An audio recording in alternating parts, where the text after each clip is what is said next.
नमो अरिहन्ताणं नमो सिद्धाणं नमो आयर्याणं नमो उवज्झायाणं नमो लोये सभ्यसाहूणम्। 24 तीर्थंकर भगवंतों की, अमरकंटक के श्री आदिनाथ भगवान की, गुरु नाम गुरु आचार्य ज्ञान सागर जी महाराज की, मूक माटी रचयिता आचार्य परमेश्वरी गुरुदेव की, पूज्य मुनि श्री चंद्र प्रभा निरामय सागर जी महाराज की, पूज्य निरापक मुनि श्री समय सागर महाराज जी के दीक्षा दिवस महोत्सव की,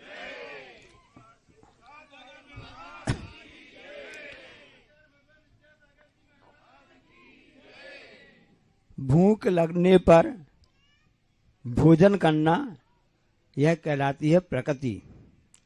भूख लगने पर भोजन करना यह कहलाती है प्रकृति। और भूख नहीं लग रही है इसके बाद भी भोजन करना ये कहलाती है विकृति। भूख नहीं भी है, भरपेट है, इसके बाद भी भोजन करते जा रहे हैं, पेट में डालते जा रहे हैं, तो ये कहलाती है विकृति। और किसी भूखे को भोजन कराने के बाद में भोजन करना ये कहलाती है भारतीय संस्कृति। भारतीय संस्कृति की विशेषता है कि पहले सामने वाले के लिए भोजन करा दें, उसके बाद ही हम भोजन करें। हम सबने देखा होगा कि हम सबकी घर में दादी माँ होती हैं, बड़ी माँ होती हैं, माँ होती हैं, पहले सबको भोजन करा देती हैं, उसके बाद भोजन करती हैं, सबको खिला देती हैं, उसके बाद खाती हैं। इसलिए वो हमेशा खिलखिलाती रहती हैं, प्रसन्न रहती हैं। हम उस देश के वासी हैं जिस देश में गंगा बहती, कहते ना, मेहमान जो हमारा होता है वो जान से प्यारा होता है। ये भारतीय संस्कृति है कि जो भी हमारे यहाँ मेहमान आदि होते हैं पहले हम उनका सम्मान करते हैं, उनको जान से ज्यादा चाहते हैं, उनका स्वागत करते हैं, उसके बाद में हम अपना कार्य करते हैं। ये भारतीय संस्कृति की विशेषता है। उसी भारतीय संस्कृति में श्रमण संस्कृति और वैदिक संस्कृति आती है। तो श्रमण संस्कृति की बात जब चल रही है और जो आज हमने आपको बताया प्रसंग है, तो आज इस प्रसंग में सिद्ध क्षेत्र द्रोणागिरी में परम पूज्य आचार्य महाराज जी के कर कमलों से एक ऐसा श्रवण संस्कृति का कार्य प्रारंभ हुआ था कि जिस परम पूज्य समय सागर महाराज जी के लिए दिगंबरी मुनि दीक्षा गुरु जी के कर कमलों से उनको प्राप्त हुई थी। इस श्रवण संस्कृति भारतीय संस्कृति का ही अंग है। नग्गो ही मोक्ष मग्गो कहा जाता है। दिगंबरत्व जो है उसके द्वारा ही मोक्ष मार्ग होता है, उसके द्वारा ही इस मोक्ष मार्ग आगे बढ़ता है। इसलिए साधक के लिए सबसे पहले दिगंबरी दीक्षा की बात होती है। 20वीं शताब्दी यदि जानी जाती है आचार्य शांत सागर महाराज जी के लिए, 1948 या 40 की बात, उस समय आचार्य शांत सागर महाराज जी हुए और उन्होंने श्रवण संस्कृति का एक अनूठा वह अलग जगाई कि उस समय श्रवण का बिहार नहीं होता था। उस समय आचार्य शांत सागर महाराज जी दिल्ली की तरफ आए और शेखर जी सभी जगह भ्रमण किया। उस समय उन्होंने दिगंबरत्व की स्थापना की थी, प्रतिष्ठा की थी। उस समय जो लोग भूल गए थे, भारत में उस समय लुप्त हो गई थी एक प्रकार से। तो 20वीं शताब्दी आचार्य शांत सागर महाराज जी के नाम से जानी जाती है, तो 21वीं शताब्दी आचार्य परमेश्वरी गुरुदेव के नाम से जानी जाती है। और उस संस्कृति की शुरुआत तो आचार्य ज्ञान सागर महाराज जी के कर कमलों से हुई थी, सब जानते हैं। लेकिन वर्तमान में जो हम सब देख रहे हैं उसकी शुरुआत हुई थी तो उस समय परम पूज्य समय सागर महाराज जी के लिए मुनि दीक्षा प्रदान करके इस संस्कृति प्रारंभ हुआ था। एक ही मुनि दीक्षा हुई थी, आप सोचिए कितनी बड़ी बात है। उसका श्री गणेश हुआ था, इस कार्यक्रम का श्री गणेश हुआ था, तो वह पूज्य मुनि समय सागर महाराज जी की मुनि दीक्षा के साथ ही हुआ था। श्री गणेश क्या कहलाता है? किसी कार्य को सराहना करना कहलाता ना। और हम सब पढ़ते भी हैं कि गणेश ने क्या होता है, बुद्धि के देवता कहलाते हैं, जन पर सत्य में माना जाता है। और श्रवण अपने जैन दर्शन में तो गणधर के लिए भी गणेश कहा जाता है, और उन गणधर के भी ईश कहलाते हैं, और तो भगवान के लिए, केवली भगवान के लिए भी गणेश कहा जाता है।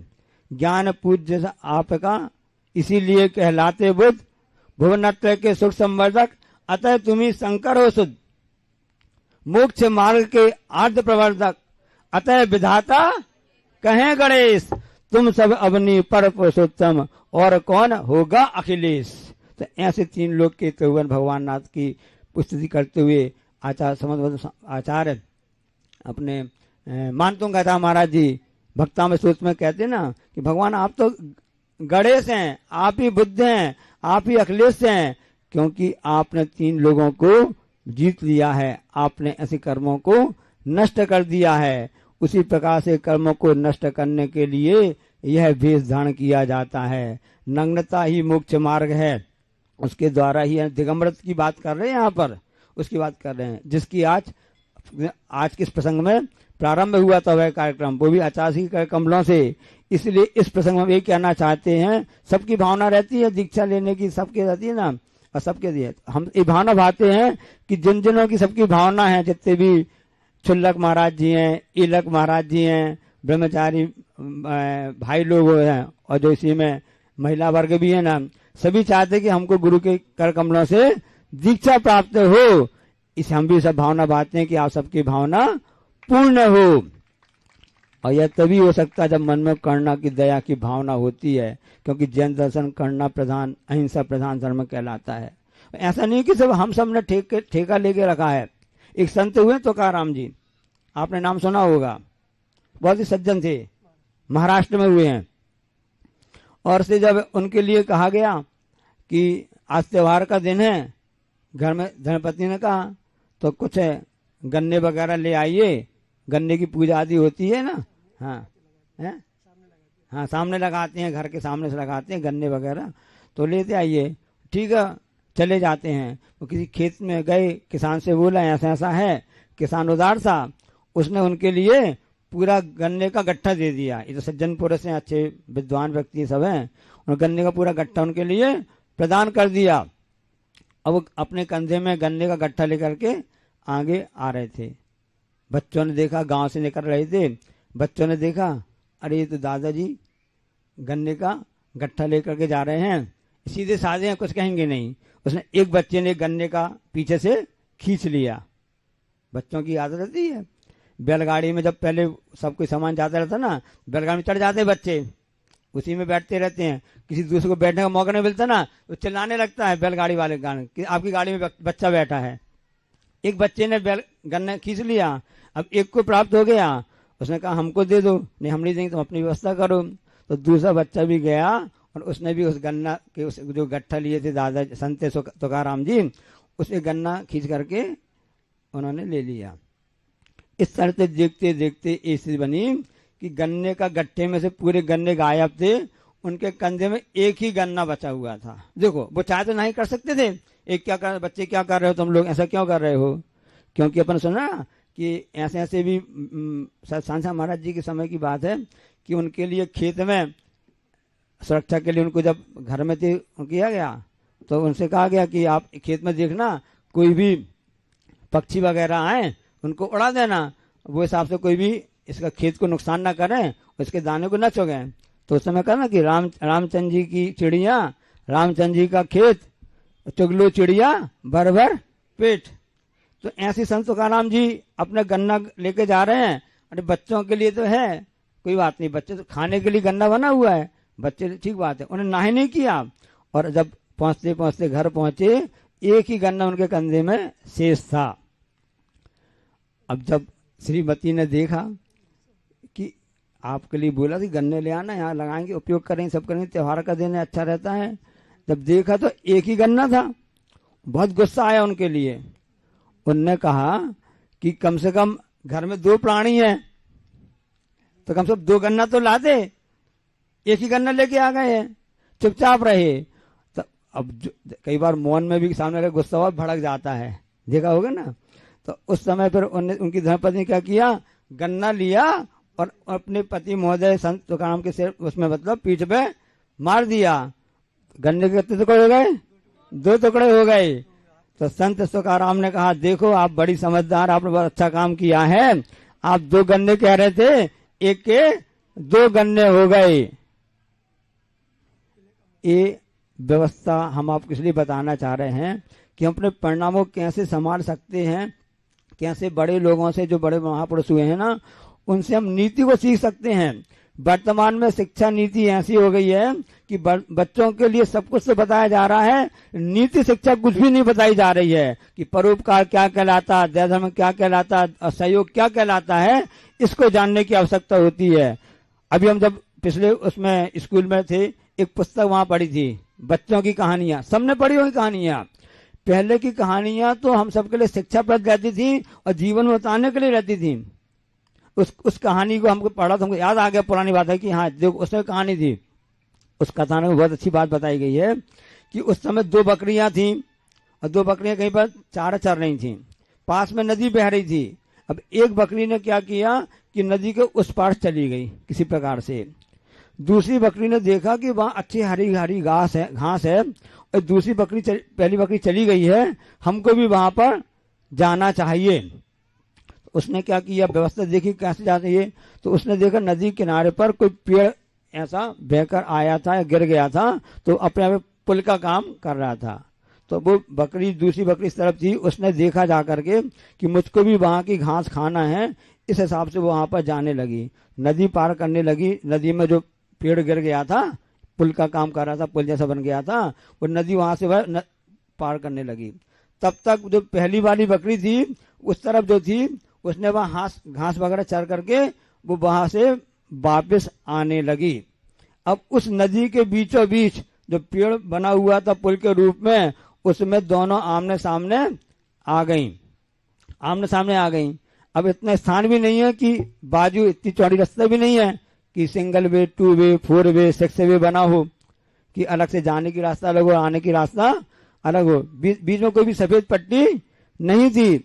हमें कहना चाहते हैं कि सफेद पट्टी बनने के बाद में भी सरकार बना देती है कि आप बाएं चलिए, दाएं चलिए, एक आधी रास्ता चलने वालों के लिए, आने वालों के लिए, आधी रास्ता जाने वालों के लिए। लेकिन हम इतने समझदार श्रावक हैं, पढ़े लिखे समझदार हैं कि हम समझते पूरी सड़क हमारी है और पूरी सड़क में फैल करके चलते हैं।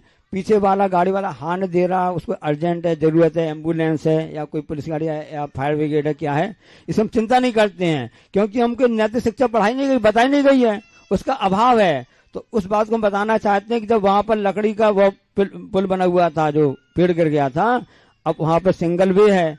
अब कैसे हो, ट्रैफिक जाम, बड़े जाम हो जाता ना ट्रैफिक, कि दूसरा गाड़ी वाला आगे निकालना चाहता है, आगे सामने कर देता है। अब हम नहीं हटेंगे, हम भी क्यों हटें, हम किसी से कम है क्या?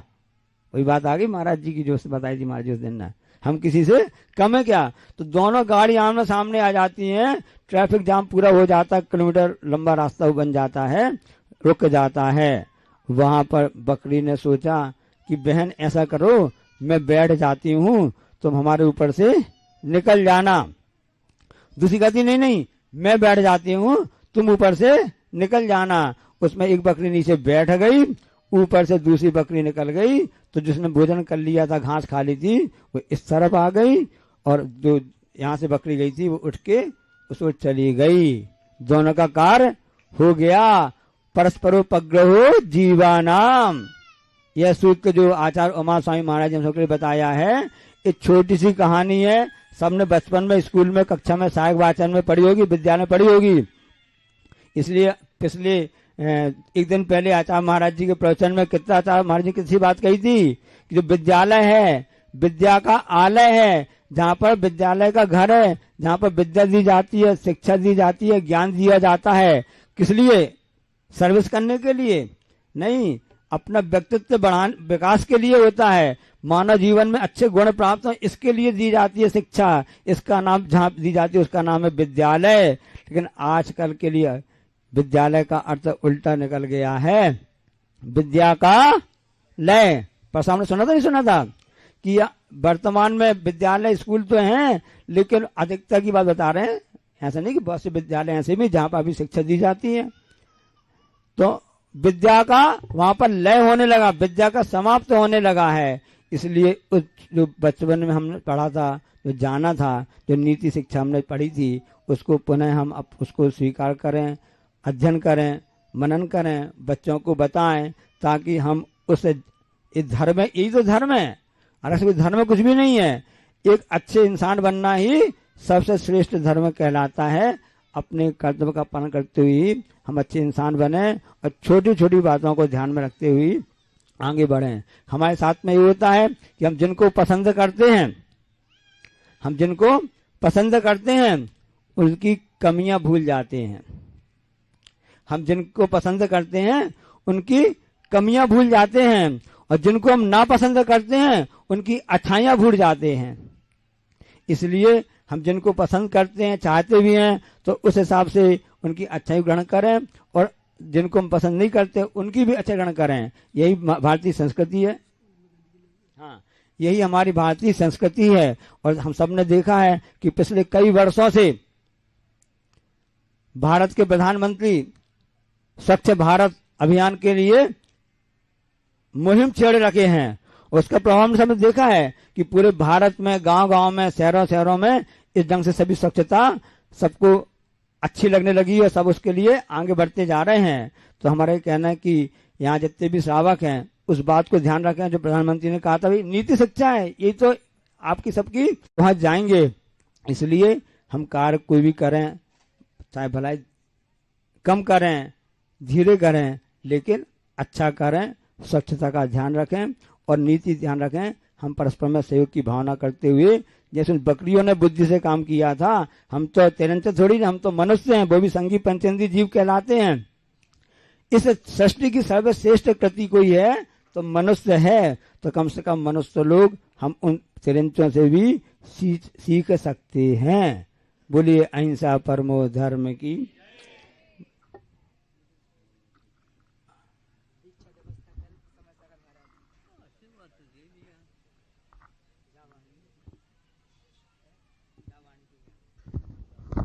जा वाणी के ज्ञान ते सूझे लोकालोक, सो वाणी मस्तक धरो सदा देते हो धोख। हे जनवाणी भारती माँ तो ही जपो दिन रैन, तो सारी शरणा गहे सो पावे सुख चैन का। चाहते हैं तो